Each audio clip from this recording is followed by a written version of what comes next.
Well, how on the children to do this year, the Queen Quet so glad that we about to launch Gullah Geechee Nation Appreciation Week. I right here in Bluffton for a little pre-week activities, because tomorrow, right here at the Hayward House and things like that, they can have some things for the Lily children and all that different family engagement stuff. But you know what I'm proud of? I've been the first Gullah Geechee and the first black person to serve on the board of the Bluffton Historical Society.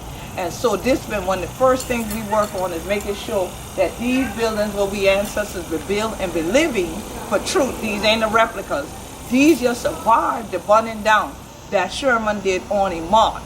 So this is a truly antebellum homes right here at Hayward House. So the big house we built and these cabins right here. So tomorrow, if you're there, y'all already coming on in, or you're heading down for the Gullah Geechee Family Day in Florida, make sure you stop off in Bluffton so that on Friday you can check out the Hayward House, check out the activities for the Lily children, and then we need you to go from enslavement into freedom, because we going to take you on over to the Garvey House where I'm on the border now.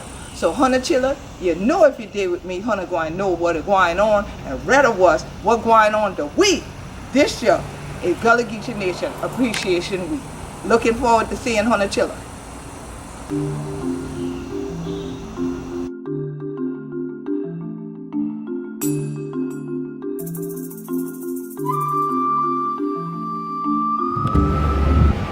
So Hunter children, this year to the Garvey House.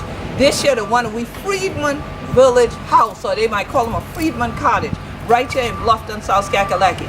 Plenty of people shoot right past Bluffton and go to Hilton Head. And many people, when they get to Hilton Head or Bluffton, only hear people talk like this. So they think all the Gullah Geechee history and culture is gone.